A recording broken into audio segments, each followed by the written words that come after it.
let me go.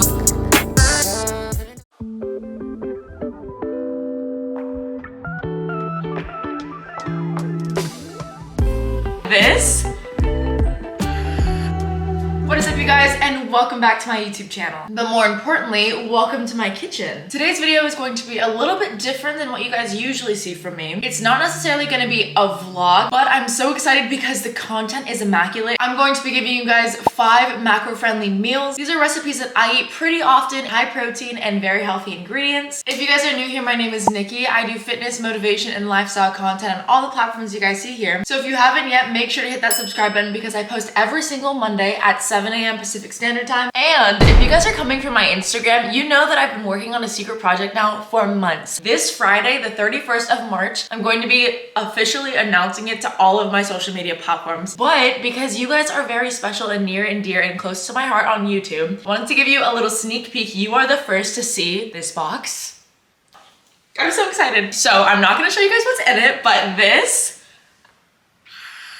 is my new, I have chills. This is my Essentials by Nikki font box. That's me on it. She's so cute. And then on the back, there were a couple more logos. This box holds a very special place in my heart because I am just so fortunate and so grateful, and I would not be in this position if it wasn't for all of you guys. The brands that you guys know I love, you could probably guess what some of them are, but there are several brands that will also be in this box, partnering with Nikki Font Activewear and myself as like an influencer or a creator, and we've all come together to create this Essentials by Nikki Font box. You'll get everything inside of this box that are like my favorite items, and you're gonna have an exclusive Nikki Font Activewear set that is not yet live to the public at all. You guys have seen so many sneak peeks of me in this outfit, and I'm wearing it right now. I'm wearing it as we speak. So if you guys are interested in purchasing this box on Friday, March 31st, I'm going to be posting mainly on my Instagram a link to the page where we're gonna have the wait list. But anyways, that is not the point of this video. So let's get into the 5 meals that are macro friendly for today's YouTube video.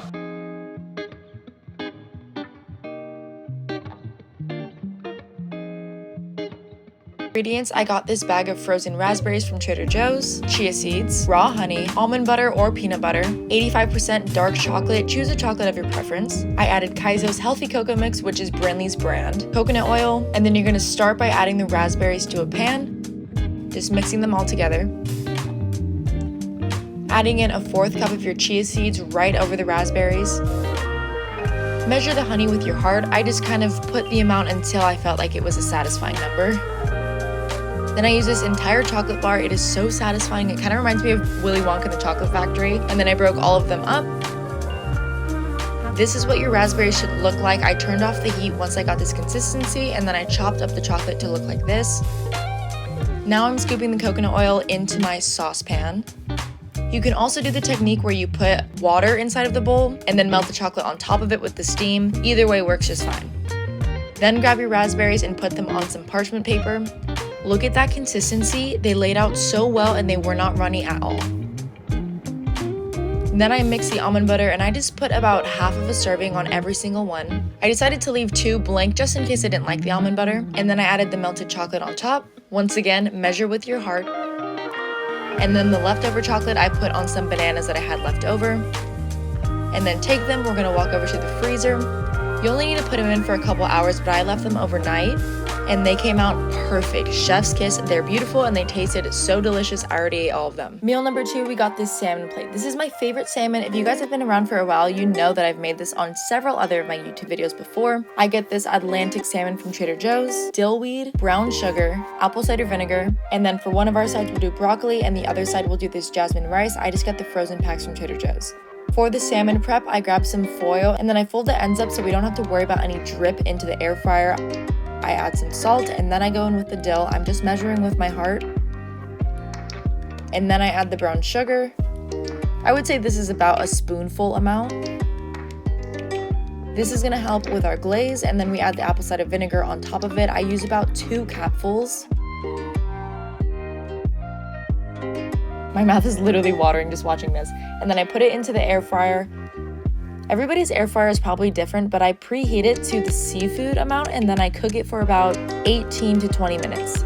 While that's cooking, when I have about 10 minutes left, I put the rice inside of the microwave for about 5 minutes. And then when that's done, I poke some holes into the broccoli. This is so simple. How I steam my broccoli is just by putting it in the microwave. I put the broccoli in there for 5 minutes, as is, just poking some holes, and it steams the broccoli and basically cooks it to perfection. Checking in on my salmon, it looks great, but it's not done just yet. This is what it should look like when it's done. It should be a little bit dark. That's not burnt, that's just the brown sugar.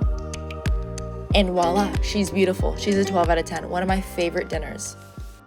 We got another healthy treat. We have these nice cream bites. This is the chocolate version. It did not disappoint. It was actually very delicious. Grab a protein of choice. I just got this Orgain protein, chocolate flavor, and then you're supposed to use whipping cream, but I did not have that. And then I got another bar of this Uganda 85% dark chocolate, and then I also grabbed some water. About 65 grams of protein powder, and then I just decided to add a scoop of Kaisos as well. Put some water in there and mix it until you get like this runny consistency, until it looks like this. See how it kind of looks like ice cream before you actually put it in the freezer? Now you're gonna add your whipping topping. If you have Cool Whip, definitely do that, but if you don't, this honestly worked just fine. I almost used the entire bottle.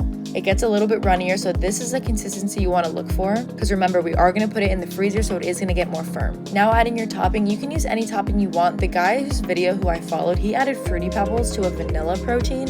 But since I'm doing chocolate and I'm obsessed with these chocolate bars, I just chopped this up and it honestly added the perfect crunch, leaving them a little bit thicker. So I added that into the batter and then I just folded it over. Make sure to not over mix. You want it to be a little bit thicker, not too runny. I also forgot to add that you needed a little bit of sweetener, so I just threw in some honey. I did not have those silicone cupcake holders, so I just used this wax paper and put them inside of the cupcake trays, and it was perfect. I put them in the freezer. This one you want to put overnight. And then when they came out, I had a tough time taking them out of the trays. Like, I cannot get it out. So I just ran it under some water, like put the bottom of the tray under the water in the sink, and they popped right out, which was so simple. And then when you peel the paper on each side, they just pop right out, and they were perfect. One of them might still have paper in it, but that's okay. They were a 10 out of 10. I would just be rude at this point if I didn't put my oatmeal recipe in here. You guys are gonna think I'm crazy. I know you see egg whites on that recipe list, and I'm gonna show you how. Oatmeal, chia seeds, liquid egg whites, trust the process, almond butter or peanut butter, a banana, and then this is just for the side. I like to drink this green juice from Trader Joe's in the morning instead of a greens powder. So I add a half cup of oats, a spoonful of chia seeds, mix that together. I add about like a third cup of water, and then I fill the rest with egg whites. I promise you guys, you don't even taste it, and you get an extra like 10 grams of protein inside of this meal. Put it in the microwave for about 1 minute and 10 seconds, and then while that is cooking, I just pour this green juice. Favorite green juice. If you can have simple ingredients, I mean, drink it or eat your greens, then just try to consume your whole foods that way. Now I add my banana, about a tablespoon of peanut butter, whatever a serving is, and voila, you don't even taste the egg whites. And again, it's a 10 out of 10 for me. This is my staple before every single gym day. And for the last meal, this is a chicken plate. This chicken was brand new. I had never tried it before. So I got this shawarma chicken thighs from Trader Joe's. Usually I buy the pollo asado one or the pesto. Also got some Brussels sprouts and 2 potatoes, one for me and one for JP. So if you're cooking just for one person, then I would just use 1 potato for yourself. I cut them up very thin, and then I add about a tablespoon of olive oil. I douse it in garlic powder because you can never have too much seasoning on your potatoes. Added some salt, and then I went in with some onion salt as well. It adds really good flavor. And I personally like when my potatoes are very salty and crispy. Mixed all of those up inside of the bowl, and then I lined the air fryer with some tin foil. I did not spray it because there's already so much oil in the potatoes. You don't really need to. Stick it in the air fryer probably for about like 15 to 20 minutes. Checking on the chicken, and then I put in the Brussels sprouts for about 3 minutes in the microwave. This steams just like the broccoli, and then when everything's done, it's so quick, so simple, and so delicious. I'd give it a 10 out of 10. So that concludes today's YouTube video. If you guys enjoyed it, please give it a like, comment on what kind of videos you guys want to see next. I'm thinking we're gonna do a vlog next up. Subscribing to my channel really helps me out a lot, and it ensures that I'm just able to do this. I love you, and I hope you have a beautiful day.